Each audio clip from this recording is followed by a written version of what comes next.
Hi అండి. Welcome back to happy recipes. నేను మీ స్వప్నని. ఈరోజు వీడియోలో కప్పు బొంబాయి రవ్వతో చేసుకునే 4 రకాల రెసిపీస్ చూపిస్తున్నానండి. చాలా బావుంటాయి. ఎలాగో పిల్లలకు స్కూల్ స్టార్ట్ అయిపోతున్నాయి కాబట్టి ఇలా ఏదో ఒకటి చేసి ఇవ్వాలి వాళ్ళకి. అలాంటప్పుడు ఇంట్లో రవ్వ అనేది అందరి ఇళ్లల్లో ఉంటుంది కాబట్టి సింపుల్‌గా చేసుకునే 4 రకాల రెసిపీస్ చూపిస్తున్నాను.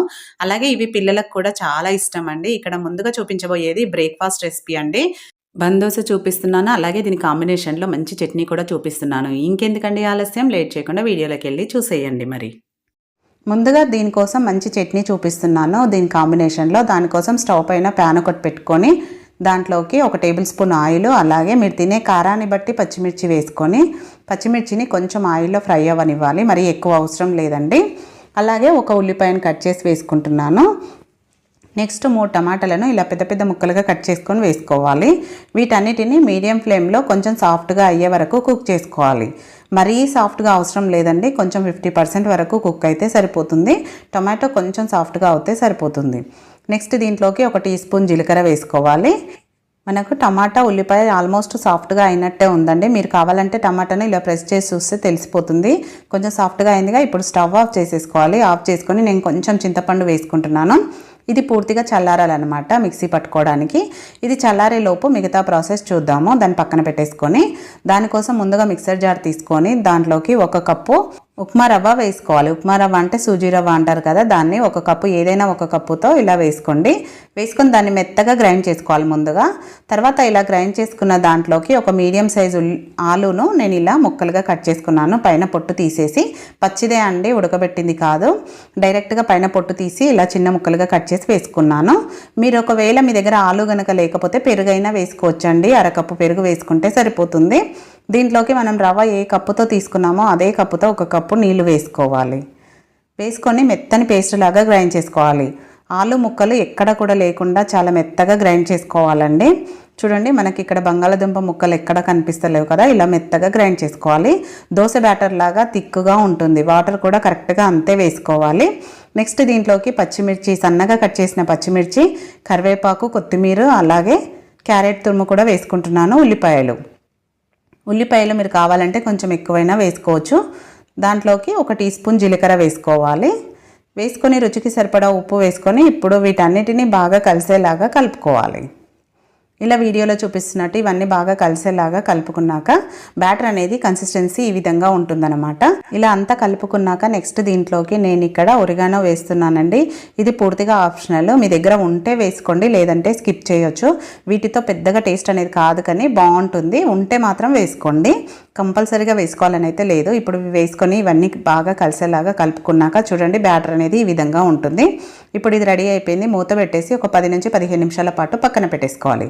నెక్స్ట్ మనకు టమాటా కూడా పూర్తిగా చల్లారిపోయింది కదా, దీన్ని ఇప్పుడు గ్రైండ్ చేసుకోవాలి. ఇలా ఒక మిక్సర్ జార్ తీసుకొని దాంట్లోకి ఈ టమాటా మొత్తం వేసుకున్నాక నేను ఇక్కడ అల్లం వెల్లుల్లి ముక్కలు మీ దగ్గర ఉంటే వేసుకోండి. వేయలేదు కాబట్టి అల్లం వెల్లుల్లి పేస్ట్ వేసుకుంటున్నాను. అలాగే రుచికి సరిపడా ఉప్పు, మీరు కావాలంటే కొన్ని పల్లీలు కూడా వేసుకోవచ్చు. ఇప్పుడు దీన్ని మెత్తని పేస్ట్ లాగా గ్రైండ్ చేసుకోవాలి. పలుకులు అనేది ఉండొద్దండి, మెత్తగా గ్రైండ్ చేసుకోవాలి. ఇలా గ్రైండ్ చేసుకున్న దీన్ని ఒక బౌల్లోకి వేసుకోవాలి. నేను దానికి పోపు కూడా ఏం పెట్టట్లేదండి, డైరెక్ట్గా అలానే తినేయచ్చు, బాగుంటుంది. నెక్స్ట్ 15 నిమిషాల తర్వాత బ్యాటర్ చూస్తే చూడండి కొంచెం తిక్కుగా అయింది కదా. రవ్వ వేసుకున్నాం కాబట్టి అది కొంచెం నాని తిక్కుగా అవుతుంది. నెక్స్ట్ దీంట్లోకి 1/4 టీ స్పూన్ అంతా బేకింగ్ సోడా వేసుకోవాలి. మనకు ఇది బందోస కాబట్టి సాఫ్ట్గా రావాలి కాబట్టి ఒక 1/4 టీ స్పూన్ వేసుకొని దానిపైన కొంచెం వాటర్ వేసుకొని ఇదంతా బాగా కలిసేలాగా కలుపుకోవాలి. అలా కలుపుకున్నాక రెడీ అయిపోయిందిగా. నెక్స్ట్ స్టవ్ పైన ఇలా చిన్న ప్యాన్ ఒకటి పెట్టుకొని దాంట్లోకి కొంచెం ఆయిల్ వేసుకున్నాక ఈ బ్యాటర్ని ఒక 2 గరిటెలంతా వేసుకోవాలి. ఇలా వేసుకున్నాక ఇప్పుడు దీనిపైన మూత పెట్టేసేయాలి. మూత పెట్టేసి లో ఫ్లేమ్లోనే కాల్చుకోవాలండి. చూడండి, ఇలా కాలినాక రెండో వైపుకి కూడా తిప్పుకోవాలి. మీరు కావాలంటే ఇంకొంచెం రెడ్గా కూడా కాల్చుకోవచ్చు అండి. లేదు ఇలానే ఉంటే బాగుంటుందంటే ఇలా అయినా కాల్చుకోవచ్చు. ఎలా కావాలంటే అలా కాల్చుకోవచ్చు. లో ఫ్లేమ్లోనే చేసుకోవాలి. చూడండి, మనకు బందోస రెడీ అయిపోయింది. నెక్స్ట్ కొంచెం డార్క్గా కాలుస్తున్నాను. 2 రకాలుగా కాల్చి చూపిస్తున్నానండి. మీకు ఎలా నచ్చితే అలా కాల్చుకోండి. కొంచెం ఎక్కువసేపు ఉంచితే ఈ విధంగా ఈ కలర్ వస్తుందన్నమాట. మీకు ఎలా నచ్చితే అలా కాల్చుకోండి. చూడండి, చూస్తుంటేనే నోట్లో నీళ్ళు ఉడుతున్నాయి కదా. దీని కాంబినేషన్లో ఈ చట్నీ దీనికనే కాదండి, ఇడ్లీ దోశ దేనికైనా కూడా ఈ చట్నీ కూడా బాగుంటుంది. చూస్తుంటేనే తెలిసిపోతుంది కదా ఎంత సాఫ్ట్గా ఫ్లఫీగా వచ్చాయో. చాలా బాగుంటాయి, డెఫినెట్గా నచ్చుతాయండి అందరికీ. కాబట్టి తప్పకుండా ట్రై చేయండి. ట్రై చేసి మీకు ఎలా కుదిరింది అనేది కూడా ఫీడ్బ్యాక్ పెట్టడం మర్చిపోదు. చూసారు కదా, ఎప్పుడెప్పుడు చేసుకొని తినాలని ఉంది కదా. ఇంకెందుకంటే ఆలస్యం, వెంటనే ట్రై చేయండి. ఇప్పుడు మన నెక్స్ట్ రెసిపీ వచ్చేసి కేక్ లాగా చేయడం అండి. రవ్వతో ఇలా కేక్ లాగా చేసామంటే పిల్లలు ఎంతో ఇష్టంగా తింటారు. ఈవినింగ్ స్కూల్ నుంచి వచ్చేసరికి ఇలా చేసి పెడితే హ్యాపీగా తినేస్తారు. కాబట్టి తప్పకుండా మీరు కూడా ట్రై చేయండి. లేట్ చేయకుండా ప్రాసెస్ ఏంటనేది చూసేయండి. మరి ముందుగా ఇక్కడ మందంగా ఉన్న ప్యాన్ ఒకటి పెట్టుకోవాలి. దాంట్లోకి 2 టీ స్పూన్ల నెయ్యి వేసుకోవాలి. నెయ్యి కరిగాక మనము దీన్ని కేక్ని రవ్వతో చేస్తున్నాం కాబట్టి 1 కప్పు రవ్వ వేసుకోవాలి. ఉప్మా రవ్వ అంటాం కదా, సూజీ రవ్వ, అది 1 కప్పు వేసుకొని నెయ్యిలో బాగా వేయించుకోవాలి. మనం రవ్వ లడ్డుకు ఎలా వేపుకుంటామో మీడియం టు లో ఫ్లేమ్లో పెట్టుకొని రవ్వ లోపలి వరకు బాగా వేగాలి. అప్పుడే మనకు కేక్ అనేది చాలా టేస్టీగా వస్తుంది. రవ్వ వేగినాక మంచి కలర్తో వస్తుంది, అలాగే మంచి స్మెల్ కూడా వస్తుందండి. అలా వచ్చే వరకు 3 నుంచి 5 నిమిషాల పాటు బాగా వేపుకోవాలి. నేను ఇక్కడ వేగినాక చూపిస్తాను చూడండి. రవ్వ కలర్ ఈ విధంగా మారుతుంది. ఇప్పుడు వేగిపోయింది కదా, దీన్ని ఒక గిన్నెలోకి వేసేసుకుందాం. రవ్వని వేడిగా ఉన్నప్పుడే వేసేసుకోవాలంటే అదే ప్యాన్లో ఉంచితే ఇంకా కలర్ మారుతుంది. కాబట్టి ఇలా గిన్నెలోకి వేసుకున్నాక ఏ కప్పుతో రవ్వ తీసుకున్నామో అదే కప్పుతో 1 కప్పు పాలు తీసుకోవాలి. పాలు మాత్రం కాచినవి తీసుకోవాలండి. వేడి చేసి చల్లారినాకనే వేసుకోవాలి. వేడి పాలు వేయొద్దు, అలాగే కాయకుండా వేయొద్దు. కాచిన పాలు మాత్రమే వేసుకోవాలి. వేసుకొని ఈ రవ్వ అంతా కలిసేలాగా కలుపుకొని ఒక 15 నిమిషాల పాటు పక్కన పెట్టుకోవాలి. అప్పుడు రవ్వ పాలను మొత్తం పీల్చేసుకొని గట్టిగా అవుతుంది. 15 నిమిషాల తర్వాత స్టవ్ పైన మళ్ళీ అదే ప్యాన్ పెట్టుకొని దాంట్లోకి ఏ కప్పుతో రవ్వ తీసుకున్నామో అదే కప్పుతో 1/2 కప్పు బెల్లం పౌడర్ వేసుకున్నానండి. మీరు కావాలంటే పంచదారతో అయినా చేసుకోవచ్చు. ఇలా వేసుకున్నాక 1 కప్పు నీళ్లు పోసుకొని బెల్లం మొత్తం కరిగించుకోవాలి. మనకి ఎలాంటి పాకం అవసరం లేదండి, బెల్లం కంప్లీట్గా కరిగిపోతే సరిపోతుంది. ఐ ఫ్లేమ్లో పెట్టుకొని బెల్లం మొత్తం కరిగించుకున్నాక, హెల్తీగా చేస్తున్నాం కాబట్టి మనం ఇక్కడ బెల్లంతో చేస్తున్నాము. కరిగిపోయింది చూడండి. ఇప్పుడు దీన్ని మనము వడగట్టుకోవాలి. ఎందుకంటే బెల్లంలో డస్ట్ ఉంటుంది కదా, దానికోసం ఇలా వడగట్టుకొని మళ్ళీ అదే గిన్నె కడిగేసుకొని పెట్టేసుకోవాలి. ఇప్పుడు మనకు రవ్వ కూడా బాగా నానిపోయింది చూడండి. పాలను మొత్తం అబ్జర్వ్ చేసుకుంది కదా 15 నిమిషాలల్లో. ఇప్పుడు ఈ రవ్వని మనం ఆల్రెడీ బెల్లం నీళ్ళు రెడీగా పెట్టేసుకున్నాం కదా స్టవ్ పైన, అవి మరగనవసరం లేదండి. డైరెక్ట్గా దాంట్లోకి ఈ మనం పాలు కలిపి పెట్టుకున్న రవ్వ మొత్తం వేసేసుకోవాలి. పాలు అస్సలు విరగవండి, మీకు అలాంటి భయమే అవసరం లేదు. మనం రవ్వలో కలుపుకున్నాం కాబట్టి రవ్వలో పూర్తిగా కలిసిపోయాయి పాలు. కాబట్టి అవి కూడా కాచి చల్లార్చిన పాలు కదా, మనకు పాలు విరిగే ఛాన్సే ఉండదు. హెల్తీగా బెల్లంతోనే ప్రిపేర్ చేసుకోండి, చాలా బాగుంటుంది. ఇప్పుడు ఐ ఫ్లేమ్లో పెట్టుకొని ఇది కాస్త దగ్గర పడే వరకు ఉడికించుకోవాలి. మంచి ఫ్లేవర్ కోసం కొంచెం ఇలాచీ పొడి వేసేసుకొని అంత బాగా కలిసేలాగా కలుపుకోవాలి. అది పూర్తిగా దగ్గర పడే వరకు దగ్గరే ఉండి కలుపుతూ ఉడికించుకోవాలండి. ఇప్పుడు ఐ ఫ్లేమ్లో పెట్టి కలుపుతూ ఉండగానే చూడండి ఈ విధంగా దగ్గర పడుతూ ఉంటుంది. ఇప్పుడు మధ్య మధ్యలో మనం కావాలంటే కొంచెం నెయ్యి వేసుకుంటూ కలుపుకోవాలి. నేనైతే కొంచెం నెయ్యి వేసుకున్నానండి, ఒక్కొక్క టీ స్పూన్ యాడ్ చేసుకున్నాను. ఇప్పుడు ఇలా కొంచెం దగ్గర పడ్డాక దీంట్లోకి 1 టీ స్పూన్ నెయ్యి వేసుకోవాలి. నెయ్యి వేసుకోవడం వల్ల కేక్కి మంచి టేస్ట్ వస్తుంది, అలాగే చాలా మంచిది కూడా హెల్త్. కాబట్టి మీరు కావాలంటే వేసుకోండి, లేదంటే వేసుకోకపోయినా పర్వాలేదండి. కేక్ అయితే బాగుంటుంది, కాకపోతే టేస్ట్లో కొంచెం డిఫరెంట్. నెయ్యి ఎక్కువ వేసుకుంటే టేస్ట్ బాగుంటుంది అనేది. నేను ఇక్కడ టోటల్గా 4 టీ స్పూన్ల నెయ్యి వాడానండి. మనం ముందుగా వేసుకున్నది కాకుండా 4 టీ స్పూన్ల నెయ్యి వేసుకున్నాను. ఇప్పుడు మళ్ళీ 2 స్పూన్లు వేసుకొని ఇది ప్యాన్ నుంచి సపరేట్ అయ్యే వరకు కలుపుతూ ఉడికించుకోవాలి. ఎక్కువ టైం కూడా పట్టదండి, 2-3 నిమిషాలలోనే మనకు దగ్గర పడుతుంది. చూడండి, మీకు చూస్తే అర్థమైపోతుంది కదా. ఇలా ప్యాన్ నుంచి సపరేట్ అయింది అంటే మనకు స్వీట్ అనేది రెడీ అయిపోయినట్టే. కేక్ చాలా బాగుంటుంది. ఇది ఇలా నోట్లో పెట్టుకుంటే అలా కరిగిపోతుంది, అంత బాగుంటుంది. ఇలా దగ్గర పడ్డాక ఇప్పుడు స్టవ్ ఆఫ్ చేసేసుకొని, నేను ఇక్కడ కేక్ ప్యానే తీసుకున్నానండి. మీరు స్టీల్ గిన్నె ఏదైనా తీసుకోవచ్చు. దాంట్లోకి కొన్ని డ్రై ఫ్రూట్స్ వేసుకుంటున్నాను. మీరు కావాలంటే దాంట్లో అయినా వేసుకోవచ్చు, నేను వేయకుండా ఇక్కడ వేసుకొని ఇప్పుడు దీంట్లోకి ఆ రవ్వ మిశ్రమం మొత్తం వేసేసుకోవాలి. వేసుకొని 1 స్పూన్కి నెయ్యి అప్లై చేసుకొని దాంతో ఈవెన్గా స్ప్రెడ్ చేసుకోవాలి. చూడండి ఈ విధంగా ఎక్కడ గ్యాపులు లేకుండా ఇలా గట్టిగా ఒత్తుకుంటూ ప్రెస్ చేసుకోవాలి. చాలా టేస్టీగా ఉంటుంది. చూస్తే మీకు అర్థమైపోతుంది కదా ఎంత కలర్ఫుల్గా ఉందో. బెల్లంతో చేసాం కాబట్టి ఇంకా బాగుంటుంది, అలాగే హెల్దీ కూడా. పిల్లలు అప్పటికప్పుడు కావాలంటారు కదండి, అప్పుడు చాలా ఈజీగా చేసి పెట్టొచ్చు. దీన్ని ఒక 1 అవర్ పాటు పూర్తిగా చల్లారించినాక నేను 1 అవర్ తర్వాత చూపిస్తున్నాను చూడండి. కంప్లీట్గా ఆరిపోయింది కాబట్టి ఇలా ప్లేట్ పెట్టి డిమోల్ చేస్తే దానంతట అదే ఈజీగా వచ్చేస్తుందండి. చూడండి, చూస్తే తెలిసిపోతుంది కదా ఎంత సింపుల్గా వచ్చేసిందో. ప్యాన్కి కూడా మనకి ఎక్కడా అంటుకోలేదు గిన్నెకి. చాలా బాగుంటుంది. మీరు ఇలానే కూడా తినేయచ్చు, లేదంటే ఫ్రిడ్జ్లో పెట్టుకొని చల్లగా తినేయచ్చు. చాలా బాగుంటుంది. నేనైతే ఇక్కడ కేక్ లాగా కట్ చేసుకుంటున్నానండి. మీరు కావాలంటే మీకు నచ్చిన సైజులో కట్ చేసుకోవచ్చు. పిల్లలకు కేక్ తిన్న ఫీలింగ్ ఉండాలి కాబట్టి ఇలా కేక్ లాగా కట్ చేసి ఇస్తున్నాను పిల్లలకు. మా పిల్లలు అయితే అప్పుడే కంప్లీట్ చేసేసారు. దీనికి పెద్దగా ఇంగ్రీడియంట్స్ కూడా అవసరం లేదండి. పాలు, రవ్వ, అలాగే బెల్లం ఉంటే చాలు, సింపుల్గా చేసుకోవచ్చు. డెఫినెట్గా ట్రై చేశాక మీకు ఎలా కుదిరింది అనేది కూడా ఫీడ్బ్యాక్ పెట్టడం అస్సలు మర్చిపోకండి. ఇప్పుడు అలానే మరో కేక్ను కూడా చూపిస్తున్నాను. రవ్వతో చేసుకునే సింపుల్ కేక్ అనమాట. స్కూల్కి స్నాక్స్ లాగా పెట్టుకోవచ్చు. 2-3 రోజులు కూడా స్టోర్ ఉంటుంది. ఇంకెందుకండి ఆలస్యం, లేట్ చేయకుండా వీడియోలోకి వెళ్ళి చూసేయండి. ముందుగా 1 కప్పు సూజీ రవ్వ తీసుకోవాలి. ఉప్మా రవ్వ అంటారు కదా, అది ఏదైనా 1 కప్పుతో మెజర్ చేసుకోండి. 1 కప్పు రవ్వ తీసుకోవాలి. రవ్వతో చేసే కేక్ అంటే మీరు చెప్తే కానీ తెలియదండి తినే వాళ్ళకు, అంత బాగుంటుంది. ఇప్పుడు ఈ రవ్వను ఒక మిక్సీ జార్లో వేసుకొని మెత్తగా గ్రైండ్ చేసుకోవాలి.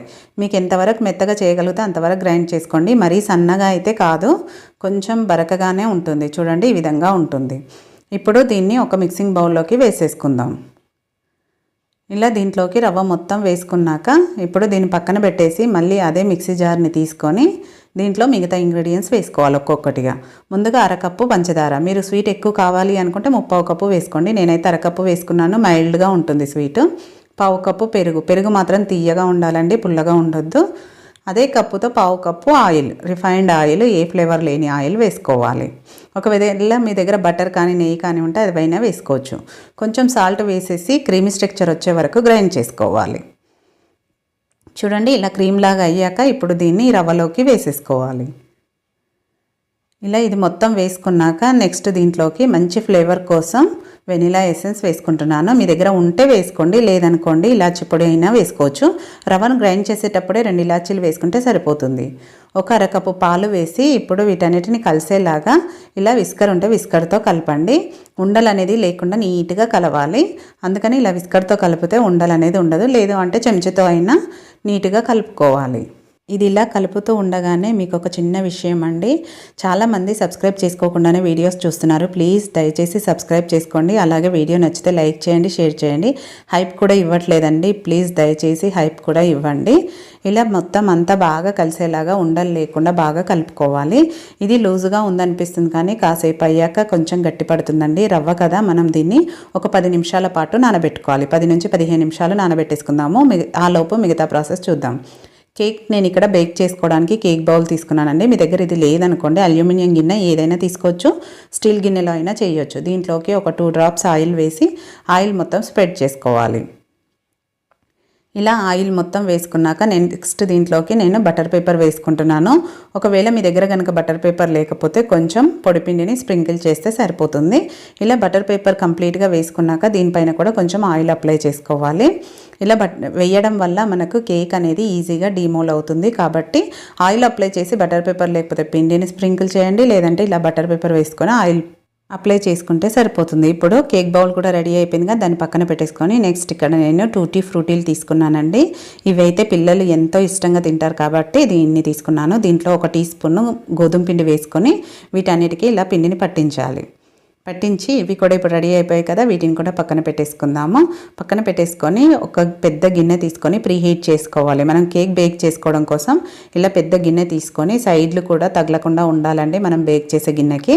దీంట్లోకి ఒక స్టాండ్ పెట్టి మూత పెట్టేసుకొని దీన్ని ప్రీ హీట్ చేసుకుందాం. ఆ లోపు ఒక 10 నిమిషాలు అయింది కదా, మనకు పిండి కూడా కొంచెం గట్టి పడుతుంది అనమాట, మరీ ఎక్కువ గట్టి పడదు, కొంచెం గట్టి పడింది కదా. ఇప్పుడు ఒకసారి అంతా బాగా ఇట్లా కలిపేసుకున్నాక నెక్స్ట్ దీంట్లోకి మిగతావి వేసేసుకోవాలి. ఇందులోకి ఇప్పుడు మీరు బేకింగ్ పౌడర్, బేకింగ్ సోడా వేస్తున్నానండి. ఒక 1/2 teaspoon baking powder, 1/4 teaspoon baking soda వేస్తున్నాను.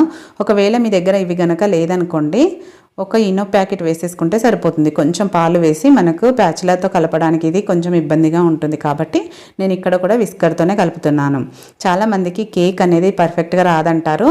కేక్ పర్ఫెక్ట్గా ప్లఫీగా రావాలి అంటే మెయిన్ ఇలా కలపడంలోనే ఉంటుందండి. ఒకే డైరెక్షన్లో కలపాలి ఎప్పుడైనా మనం కేక్ని. ఎలా పడితే అలా కలిపితే మన కేక్ అనేది కరెక్ట్గా రాదు కాబట్టి ఒకే డైరెక్షన్లో కలపాలి. మీరు ఒకవేళ ప్యాచులర్తో కలుపుకుంటే కట్ అండ్ ఫోల్డ్ మెథడ్లో కలుపుకోవాలి. ఇలా టూటీ ఫ్రూటీలు కూడా కొన్ని వేసి నేను కలిపేసుకున్నాను. ఇప్పుడు మనకు బ్యాటర్ రెడీ అయిపోయింది కదా. ఇప్పుడు చూడండి కన్సిస్టెన్సీ అనేది ఇలా వీడియోలో చూపిస్తున్నట్టు ఈ విధంగా ఉండాలి. మీకు కొంచెం లూజుగా అనిపించింది అనుకోండి, మీరు పాలు చూసి వేసుకోండి, ఇన్ని అని కాదండి, కొంచెం చూసుకుంటూ వేసుకుంటే సరిపోతుంది. ఇప్పుడు కేక్ బౌల్లోకి ఈ బ్యాటర్ని వేసుకోవాలి. కొద్దిగా లూజ్గా అయిందనుకోండి, కొంచెం మైదా పిండి కానీ గోధుమ పిండి కానీ కలుపుకోండి సరిపోతుంది. లేదంటే రవ్వని కొంచెం గ్రైండ్ చేసి కలుపుకున్నా సరిపోతుంది. ఇప్పుడు బ్యాటర్ మొత్తం వేసేసి ఒక 2 సార్లు ట్యాప్ చేసుకున్నాక దీనిపైన నేను టూటీ ఫ్రూటీలు వేసుకుంటున్నాను. మీరు కావాలంటే ఇక్కడ డ్రై ఫ్రూట్స్ అయినా వేసుకోవచ్చండి. ఆల్రెడీ డ్రై ఫ్రూట్స్తో చేసిన కేక్ మన ఛానల్లో ఉంది, ఒకసారి కావాలంటే చెక్ చేయండి. చూడండి, ఇప్పుడు గిన్నె కూడా బాగా వేడైంది కదా. ఇలా వేడైన గిన్నెలోకి కొంచెం నెమ్మదిగా పెట్టుకోవాలి కేక్ బౌల్ని. సైడ్లు కాలుతాయి కాబట్టి కొంచెం జాగ్రత్తగా మధ్యలోకి సెట్ చేసుకోవాలి. చూడండి, ఈ విధంగా సైడ్లు అనేది తగలకుండా మధ్యలోకి ఉండాలి కేక్ గిన్నె. అప్పుడే మనకు కేక్ అనేది పర్ఫెక్ట్గా బేక్ అవుతుంది. ఇప్పుడు మూత పెట్టేసి దానిపైన ఆవిరి అనేది బయటికి పోకుండా కొంచెం బరువుగా పెట్టేసుకోండి ఏదైనా. ఇప్పుడు కేకును మీడియం ఫ్లేమ్లో 15 నిమిషాలు, లో టు మీడియం ఫ్లేమ్లో 10 నుంచి 15 నిమిషాల పాటు బేక్ చేసుకోవాలి. నాకు ఇక్కడ టోటల్గా 30 మినిట్స్ పట్టిందండి. 15 నిమిషాలు మీడియం ఫ్లేమ్, 15 నిమిషాలు లో ఫ్లేమ్లో కుక్ చేసుకున్నాను. ఇప్పుడు మూత తీసి చూద్దాము. మనకు కుక్ అయిందో లేదో చూడడానికి ఇలా నైఫ్ని లోపల వరకు గుచ్చితే తడి లేకుండా ఉంటే కేక్ అనేది పర్ఫెక్ట్గా అయినట్టే. చూడండి, నేను 3 ప్లేస్లలో కుచ్చి చూపిస్తున్నాను. ఇప్పుడు కేక్ గిన్నెను దాని నుంచి వెంటనే తీసేసుకోవాలి. కేక్ బేక్ అయిపోయింది కాబట్టి. ఒకవేళ మీకు తడి తగిలింది అనుకోండి, ఇంకొక 5 మినిట్స్ పెట్టేసుకోండి సరిపోతుంది. కానీ మధ్య మధ్యలో ఎప్పుడు ఓపెన్ చేస్తూ ఉండొద్దండి. మినిమం 20 మినిట్స్ వరకు కూడా ఓపెన్ చేయొద్దు. ఇలా క్లాత్ కప్పి పూర్తిగా చల్లారే వరకు పక్కన పెట్టుకున్నాను. చల్లారినాకల్లా క్లాత్ తీసేస్తే ఇప్పుడు చాక్తో ఈ విధంగా చేసుకున్నామంటే మన కేక్ అనేది ఈజీగా డిమోల్ అవుతుంది. మధ్య మధ్యలో చూసారనుకోండి కేక్ అస్సలు పొంగదు, మీకు పర్ఫెక్ట్గా ప్లఫీగా రాదనమాట. కాబట్టి మధ్య మధ్యలో అస్సలు చూడొద్దు. మినిమం 20 to 25 మినిట్స్ తర్వాతే చూడాలి. చూడండి, కేక్ డిమోల్ చేస్తే మనకు గిన్నెకు ఎక్కడ అంటుకోలేదు. బటర్ పేపర్ వేసినందుకు చాలా కలర్ఫుల్గా ఉంది. రవ్వతో చేసాం కాబట్టి కలర్ ఈ విధంగా వస్తుందండి. అదే మనం పిండితో చేస్తే ఇలా కలర్ రాదు, అది వేరేగా ఉంటుంది కొద్దిగా. ఎంత బాగుందో కదా, టూటీ ఫ్రూటీలు కనిపిస్తూ చాలా బాగుంది. పిల్లలు అయితే ఎంతో ఇష్టంగా తిన్నారు. మా ఇంట్లో అయితే ఈ కేక్ ఆ రోజే అయిపోయిందండి, కంప్లీట్గా తినేసినాము. అసలు తినే వాళ్ళకు ఇది రవ్వది అని మనం చెప్తే కానీ తెలియదు, అంత బాగుంటుంది. చూడండి ఎంత స్పాంజీ లాగా వచ్చింది. దీనిపైన మీరు కావాలంటే షుగర్ సిరప్ వేసుకున్నా చాలా బాగుంటుంది. నేనైతే ఏమీ వేయలేదండి, మాకు కొంచెం మైల్డ్గా ఉంది స్వీట్ కాబట్టి ఇష్టంగా తినేశారు. పీస్గా కట్ చేసి మీరు స్టోర్ చేసుకుంటే 2-3 రోజులు కూడా అస్సలు పాడవదు. డెఫినెట్గా ట్రై చేయండి. ట్రై చేశాక మీకు ఎలా కుదిరింది అనేది కూడా ఫీడ్బ్యాక్ పెట్టండి. చూస్తుంటేనే ఎప్పుడెప్పుడు చేసుకొని తినాలని ఉంది కదా, ఇంకెందుకని ఆలస్యం, వెంటనే ట్రై చేయండి. ఇప్పుడు నెక్స్ట్ రెసిపీ వచ్చేసి బిస్కెట్స్ అండి, ఫైనల్ రెసిపీ. ఈ బిస్కెట్స్ని కూడా చాలా సింపుల్గా చేసుకోవచ్చు రవ్వతో, చాలా టేస్టీగా కూడా ఉంటాయి. లేట్ చేయకుండా వీడియోలోకి వెళ్ళి చూసేయండి. మరి దీనికోసం ముందుగా ఒక చిన్న మిక్సీ జార్ తీసుకోవాలి. అలాగే దీంట్లోకి ఏదైనా ఒక కప్పుతో కరెక్ట్గా మెజర్ చేసుకోండి. మిగతావి కూడా అదే కప్పుతో తీసుకోవాలి. 1 కప్పు సూజీ రవ్వ, ఉప్మా రవ్వ అంటారు కదా, అది తీసుకోవాలి. అలాగే అరకప్పు పంచదార. నేను ఇక్కడ స్వీట్ అనేది మైల్డ్గా ఉంటుందండి, అరకప్పు తీసుకున్నాను. స్వీట్ ఎక్కువ తినే వాళ్ళైతే 3/4 కప్పు తీసుకోండి, కరెక్ట్గా సరిపోతుంది. కాకపోతే ఈ బిస్కెట్స్కి కొంచెం మైల్డ్ స్వీట్ ఉంటేనే టేస్ట్గా ఉంటాయి కాబట్టి నేను అరకప్పు మాత్రమే వేసుకున్నాను. అలాగే 2 ఇలాచీలను ఇలా లోపల వాటిని మాత్రమే వేసుకోవాలి, పైన తొక్క తీసేసి. అది మెత్తగా గ్రైండ్ చేసుకోవాలి. ఇలా గ్రైండ్ చేసుకున్న దీన్ని ఒక ప్లేట్లోకి వేసుకోవాలి. రవ్వ మరీ మెత్తగా కాదండి, అయినా కూడా కొంచెం మధ్య మధ్యలో ఆపుకుంటూ బ్లెండ్ చేసుకోవాలి. ఇలా దీన్ని ప్లేట్లో వేసుకున్నాక అలాగే 2 టేబుల్ స్పూన్ల కొబ్బరి తురుము కూడా వేసుకోవాలి. మీరు తురుముకోవడం కంటే మిక్సీ పట్టుకుంటే మెత్తగా ఉంటుంది, వేసుకోవాలి. అలాగే 1 కప్పు గోధుమ పిండి అండి, లూజ్ గోధుమ పిండి ఉంటుంది కదా, అది వేసుకోవాలి. మీ దగ్గర ఒకవేళ ఈ కొబ్బరి పొడి లేకుంటే డెసికేట్ కోకోనట్ దొరుకుతుంది కదండీ మార్కెట్‌లో, అది వేసుకున్నా కూడా టేస్ట్ బానే ఉంటుంది. మనం బిస్కెట్స్ తినేటప్పుడు కొబ్బరి టేస్ట్ చాలా బావుంటుంది. ఇలా అన్నీ కలుపుకున్నాక దీంట్లోకి కొంచెం సాల్ట్ వేసుకోవాలి. అలాగే ఒక పావు టీ స్పూన్ అంతా వంట సోడా వేసుకోవాలి. ఎక్కువ అవసరం లేదండి, కొంచెమే వేసుకోవాలి. వేసుకొని వీటన్నిటిని ఇలా స్పూన్‌తో బాగా కలిపేసుకోవాలి. ఇప్పుడు ఇలా కలుపుకున్నాక నెక్స్ట్ దీంట్లోకి రిఫైన్డ్ ఆయిల్ వేసుకోవాలండి. ఏ ఫ్లేవర్ లేని ఆయిల్ 1 టేబుల్ స్పూన్ వేసుకోవాలి. ఎక్కువ అవసరం లేదు, కొంచెమే వేసుకొని ఇలా స్పూన్‌తో కాకుండా ఇప్పుడు ఈ ఆయిల్ అంతా పిండికి బాగా పట్టేలాగా కలుపుకోవాలి. ఇలా కలుపుతూ ఉండగానే మీరు ఒక పని చేయండి. ఎవరైనా మన ఛానల్ కొత్తగా చూస్తున్నట్టయితే ప్లీజ్ సబ్స్క్రైబ్ చేసుకొని ఫాలో అవ్వండి. అలాగే లైక్ చేసి మీ ఫ్రెండ్స్, రిలేటివ్స్‌తో షేర్ చేసుకోండి. మీకు ఇందులో స్నాక్స్ రెసిపీస్ అన్నీ ఉన్నాయండి మన ఛానల్‌లో. మీకు గనక టైం కుదిరితే ఒకసారి అన్నీ చెక్ చేయండి. మనము ఇలా ఆయిల్ కలిపాక ముద్ద కడితే ఈ విధంగా ముద్దలాగా అవ్వాలండి. అలా అయితేనే మనకు సరిపోయినట్టు. మీరు ఆయిల్ ప్లేస్‌లో నెయ్యి అయినా వేసుకోవచ్చు, ఏదైనా వేసుకోవచ్చు. అలాగే ఒక అరకప్పు పాలు తీసుకున్నాను. కాచి చల్లార్చిన పాలే తీసుకోవాలండి. పచ్చి పాలైతే మనకు బిస్కెట్స్ ఎక్కువ రోజులు నిలువ ఉండవు కాబట్టి ఇలా కాచి చల్లార్చిన పాలు వేసుకొని పిండిని గట్టిగా కాకుండా ఇలా కొంచెం స్మూత్‌గా కలుపుకోవాలి. మనం వేసుకుంది రవ్వ కాబట్టి, రవ్వ దీన్ని అబ్జర్వ్ చేసుకుంటుంది పాలను. కొంచెం గట్టిగా అవుతుంది కాబట్టి లూజ్‌గా తడుపుకొని మూత పెట్టేసి ఒక 15-20 నిమిషాల పాటు పక్కన పెట్టేసుకోవాలి. నేనిక్కడ ఒక 20 నిమిషాల తర్వాత చూపిస్తున్నాను చూడండి. పిండి బాగా నాని ఉంటుంది. చేతికి ఆయిల్ అప్లై చేసుకొని, ఆయిల్ కానీ, నెయ్యి కానీ అప్లై చేసుకొని, ఇలా మీరు ఎంత సైజులో చేయాలనుకుంటారో అంత సైజులో తీసుకోవాలి. లేదు మీకు కరెక్ట్‌గా రావాలి అంటే ఒక స్పూన్‌తో తీసుకోండి. అప్పుడు అన్నీ సేమ్ సైజులో కరెక్ట్‌గా వస్తాయి. నేనైతే కొంచెం పెద్దగానే చేస్తున్నాను. మీరు కావాలంటే చిన్నగా అయినా చేసుకోవచ్చు. మీకు నచ్చిన సైజులో చేసుకోవచ్చు. ఇలా మనం గులాబ్ జాములు ఎలా చేస్తామో 2 చేతుల మధ్యల అలా చేసి ఇలా ఒత్తుకోవాలి. ఒత్తుకొని ఒక ఆయిల్ రాసిన ప్లేట్‌లోకి పెట్టుకోవాలి. అన్నీ ఒకేసారి చేయొద్దండి. ఒక వాయికి సరిపోను మాత్రమే చేసి పెట్టుకోవాలి. అన్నీ చేసి పెట్టుకుంటే మనకు తడారిపోయినట్టు అయిపోతాయి కాబట్టి, ఒక వాయికి సరిపోను చేసుకొని స్టవ్ పైన ఆయిల్ పెట్టుకొని, ఆయిల్ ఎక్కువ హీట్ అవ్వొద్దు. మీడియం హీట్‌లో ఉండాలి. మీడియం హీట్ కంటే కూడా కొంచెం తక్కువున్నా పర్వాలేదు. చూడండి ఇలా మనం వేయగానే అసలు నురగ అనేది రావద్దు. అప్పుడు వీటిని ఒక్కొక్కటిగా వేసుకోవాలి. మరీ ఎక్కువగా వేసుకోవద్దండి. మనకు ఆయిల్‌లో ఎంత వరకు పడతాయో అంతే వేసుకోవాలి. వేసుకొని లో ఫ్లేమ్‌లోనే ఫ్రై చేసుకోవాలి వీటిని. ఇలా నురగొచ్చి వాటంతట అవి పైకొచ్చే వరకు అస్సలు కదపొద్దండి. కదిపితే ఇవి చాలా సాఫ్ట్‌గా ఉంటాయి కాబట్టి విరిగిపోయే ఛాన్స్ ఉంటుంది. ఇలా పైకి వచ్చాక కొంచెం కలర్ మారినట్టు అనిపిస్తే అప్పుడు మాత్రం స్పూన్‌తో మెల్లగా రెండో వైపుకి టర్న్ చేసుకొని, ఇప్పుడు కూడా మీడియం ఫ్లేమ్‌లో పెట్టుకొని రెండు వైపులా మంచి కలర్ వచ్చే వరకు ఫ్రై చేసుకోవాలి. చూడండి ఇలా మంచి కలర్ వచ్చే వరకు రెండు వైపులా ఫ్రై చేసుకోవాలి. అంతేకాని మీరు హై ఫ్లేమ్‌లో గానీ పెట్టారనుకోండి పైన కలర్ వచ్చేసింది. లోపల అస్సలు కుక్ అవ్వవు బిస్కెట్స్ అయితే. కాబట్టి దగ్గరే ఉండి లో ఫ్లేమ్‌లోనే ఫ్రై చేసుకోవాలండి. ఇలా వీడియోలో చూపిస్తున్నట్టు మంచి కలర్‌లోకి వచ్చాక ఇలా స్ట్రెయినర్‌లో వేసుకుంటే ఎక్స్‌ట్రా ఆయిల్ కూడా పోతుంది. ఇలా ఒక్కొక్కటిగానే తీసుకోవాలి. ఒకేసారి అన్నీ తీసినా ఇవి సాఫ్ట్‌గా ఉంటాయి కాబట్టి విరిగిపోయే ఛాన్స్ ఉంటుంది. కొంచెం నెమ్మదిగా జాగ్రత్తగా చేసుకోవాలి. ఇలా అన్నీ వేసేసుకున్నాక ఒక 10 సెకండ్స్ వరకు అలా ఉంచేస్తే ఆయిల్ అంతా పోతుంది. పొయ్యాక ఇప్పుడు వీటిని ఒక టిష్యూ పేపర్ ఉన్న ప్లేట్‌లో వేసేసుకోవాలి. నెక్స్ట్ కూడా అలానే లో ఫ్లేమ్‌లో పెట్టేసుకోవాలండి ఆయిలు. లో ఫ్లేమ్‌లో పెట్టుకొని వేసుకోవాలి. వాటంతట అవి పైకొచ్చి మంచి కలర్ వచ్చే వరకు సేమ్ అలానే ఫ్రై చేసుకోవాలి. చూడండి ఇలా మనం ఎన్ని కావాలంటే అన్ని బిస్కెట్స్ చేసుకోవచ్చు. ఇవైతే పిల్లలకి చాలా బాగా నచ్చాయి. ఒక్కసారి ట్రై చేయండి మీరు కూడా. రవ్వ అనేది ఆల్మోస్ట్ అందరి ఇళ్లల్లో ఉంటుంది కాబట్టి ఈజీ అండి చేసుకోవడము. పెద్ద ప్రాసెస్ కూడా లేదు కదా! సింపుల్‌గా పిల్లలకు ఈవినింగ్ టైంలో, టీ టైంలో ఇవ్వడానికి కూడా చాలా బావుంటాయి. ఒకసారి చేసి పెట్టుకుంటే వారం రోజులు తినేయొచ్చు. చూస్తుంటేనే ఎప్పుడెప్పుడు చేసుకొని తినాలని ఉంది కదా! ఇంకెందుకండి ఆలస్యం ఈసారి మీ ఇంట్లో వాళ్ళకి చేసి పెట్టండి. ఇలా మీకొకటి తుంచి కూడా చూపిస్తున్నాను చూడండి. ఇవి వేడిగా ఉన్నప్పుడు చాలా సాఫ్ట్‌గా ఉంటాయండి. కానీ చల్లారినాక క్రిస్పీగా తయారవుతాయి. చూడండి లోపల వరకు కుక్ అయ్యి ఈ విధంగా ఉంటుంది. డెఫినిట్‌గా ట్రై చేయండి. ట్రై చేసి మీకెలా కుదిరిందో ఫీడ్‌బ్యాక్ పెట్టండి. వీడియో నచ్చితే లైక్ చేయండి, షేర్ చేయండి. సబ్స్క్రైబ్ చేసుకోవడం మాత్రం మర్చిపోకండి. అలాగే హైప్ కూడా ఇవ్వండి. Thank you for watching.